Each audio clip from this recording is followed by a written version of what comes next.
What's up everybody, and welcome back to the channel and my review of The Ascent. It's out on the 29th of July 2021 on Xbox One, X and S, as well as PC via the Steam platform, and it's developed by Neon Giant, who I'd also like to take the opportunity to thank for the review key, which consequently allowed me to create this review in time for the game's release. The Ascent is a action shooter RPG set in a futuristic dystopic cyberpunk kind of setting and can be played solo as well as 2 to 4 player local and online co-op. Now I rate games on a avoid, wait or great scale, with wait probably being the one that's, you know, most ambiguous because it can be due to factors like the game's current state or its pricing or something like that, but I usually explain that during the course of the review. This overall rating, however, is basically influenced by 4 categories. So we have performance, we have presentation, we have sound, and we have fun factor. Now first up, of course, is performance, and this review is based off of the PC version. I have only played the PC version, so please take all of my comments just purely based on that version of the game, but I can say that the performance on the PC is exceptionally good. I was playing a review build, of course, and there were some slight micro stutter issues which seemingly seem to happen every time when I used a new ability or a new weapon for the first time, and it kind of seemed to, you know, just stutter that one time that effect rendered or something for the first time, and then, you know, basically had no issue after that. But Neon Giant already a couple of days ago indicated via an email to I believe everybody that's playing this review build that this, alongside a bunch of other bugs which, you know, had been noted by other testers, obviously was to be addressed on launch day by a patch. So most likely this will not be a case in the game that you're playing right now in front of you. Now, in my several hours with the game, though, I had like 0 crashes, and only once did I run into a little bit of a strange bug where during the course of a quest, a specific NPC didn't spawn or wasn't there after the completion of the quest. And essentially, I just, you know, logged out of the game, logged back in, and that fixed the problem. But other than that, the performance was really seamless and performed very well on the machine that I tested. I do also, however, have had the requirements in the background here as well for you to have a look at. This is of course provided by the developer as the recommended specs for playing the game. Now when we get to presentation, I'd like to take you on a little bit of a story time, and that's because as I was playing this game, originally I had this weird feeling which I was basically dismissing as a form of deja vu or something like that, you know, I had experienced this game before, a game like this game.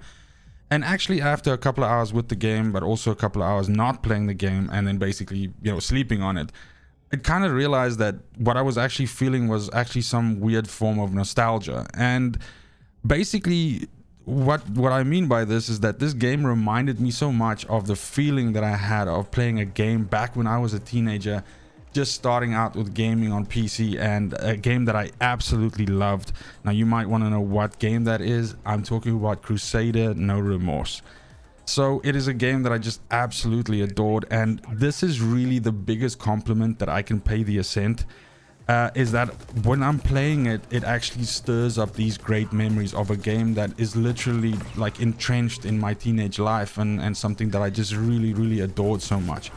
Doesn't mean that The Ascent is a perfect game, no. I mean, neither was Crusader and neither are many games, but that's okay. The Ascent reminds me basically of a game that, you know, features like best builds and end game builds and that sort of thing was not really something that mattered, and you know, how to farm most efficiently and all of that was not something that was in the back of your head the whole time. It was basically a game that when you sat down, you played it to completion, you had a lot of fun, you had, and when you stood up and walked away, you had experienced an experience. Neon Giant's take on a cyberpunk universe is really awesome. There's so many little details that you can observe, and this is all presented in like really delicious, crisp visuals that just pop. And I mean, the interface is adequate, I suppose, but I would, however, offer one slight criticism here and then say that the menus are a little bit cumbersome to navigate, and also at the same time the map of the game takes a little bit of getting used to. However, once you do kind of get it, then you know it's no problem, and you just go from there. It works.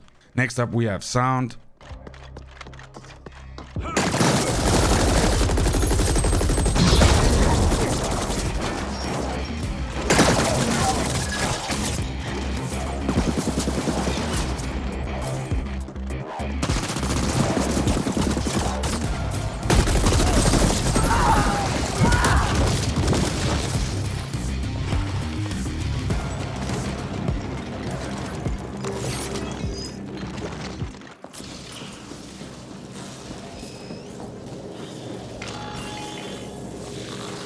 Direct link established. AGI bond verified. Search. Initiating imprint procedure. Knockhead here. I see other CGTs moving in on your position. The bastards are just cruising through now that we cleared the way. Better watch your six, pal. Insect, if you lose that bolt, I expect you to self-terminate on the spot and spare me the effort. Clear?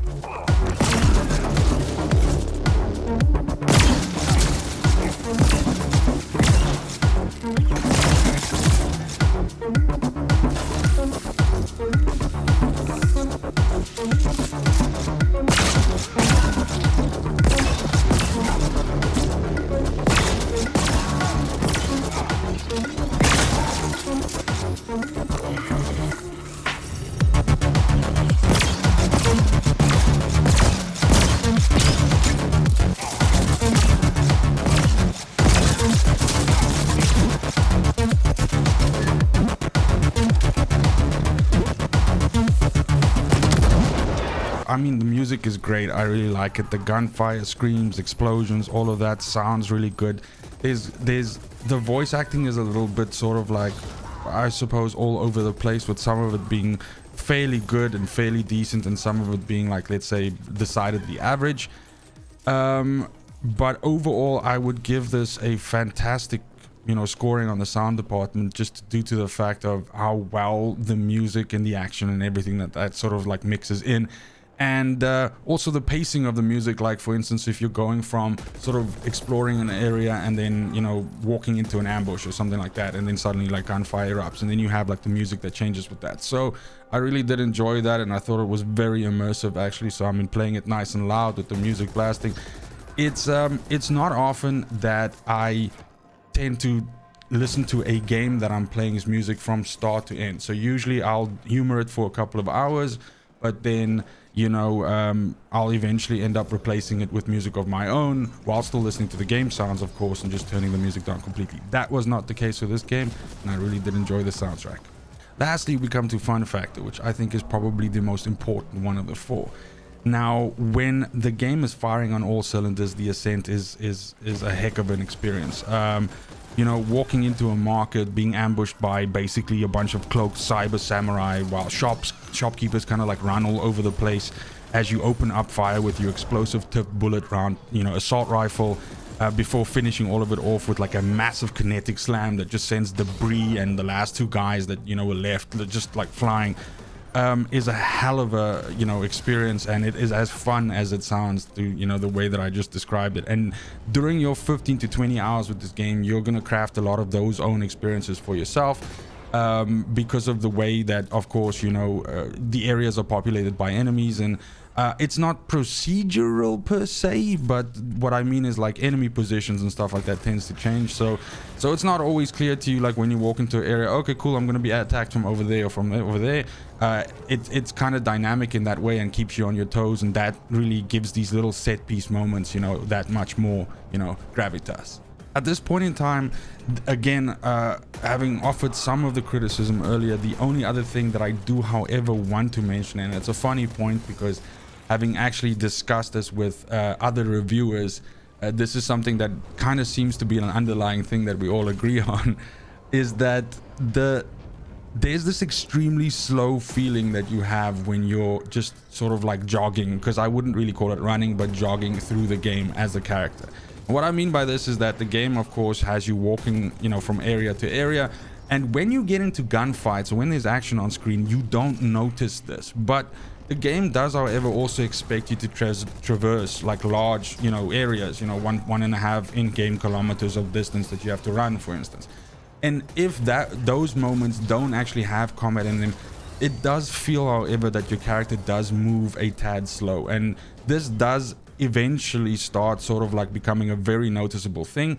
And there's no real way for you to, I mean, you can dodge roll, but that's not exactly a faster way of moving. And there is no real way for you to actually upgrade your character to move faster. I kind of understand why the game is this way, right? Because the pace is just right in terms of like movement and combat and all of that. But that doesn't necessarily translate so well into just like traversal and just getting from A to B. There are fast travel options in the game, but they're not always the solution to the problem, because in some cases they might actually be disabled, or in some cases the way that the fast travel work doesn't really match up to exactly where you want to be. That's really the best way that I can explain it, and of course if you play the game you'll see it yourself. Is this something that is like a deal breaker for me and you know, makes me want to not play the game? Absolutely not. I mean, the game world itself is beautiful to look at, so there's at least really great scenery for you to see as you're moving from A to B. But it does, however, feel like it's kind of padding the game in a way. And I would say that if you're spending 15 to 20 hours, it would be interesting to know how much of that time was actually just, you know, sort of moving, you know, between areas before you actually start the next set piece or the next piece of combat, or you finish a quest, or, you know, anything like that. But again, like I said, it is not a deal breaker for me, and it's surely not something that drives me away from the game. So yeah, your mileage might vary with that, but I would say, considering that this game seems to be like a labor of love from an extremely small studio of basically 12 people, which these days seems to not be a big thing that people you know, think is a massive achievement anymore. But when something that is this polished and this good looking and this fun to play shows up from such a small studio, it is definitely something that I take notice of, and I can't help but you know, adore the game for basically what it is. Now, there is no end game, there are no builds to build, anything like that, or at the very least any builds to build that really matter. You should play the game however you see fit, and none of these things actually matter, because you know what actually matters is a good time, and this game delivers that in spades. This game is obviously great, and that's my overall rating for it, and I hope that you enjoy it as much as I did, or at least half as much. But that's my review for the game. Thank you so much for watching, especially if you made it this far. Go ahead and comment and let me know if you're picking up this game, if you're thinking about doing it, if you're checking out some more reviews, or more importantly, if you're playing it and what your thoughts are. But other than that, the most important thing for me is just that you have a fantastic morning, a great afternoon, and a super awesome evening wherever you are in the world. And until next video, fucking cheers. They want the best of me now, best of me now, best of me now, best of me. They want the best of me now, best of me now, best of me now, best of me.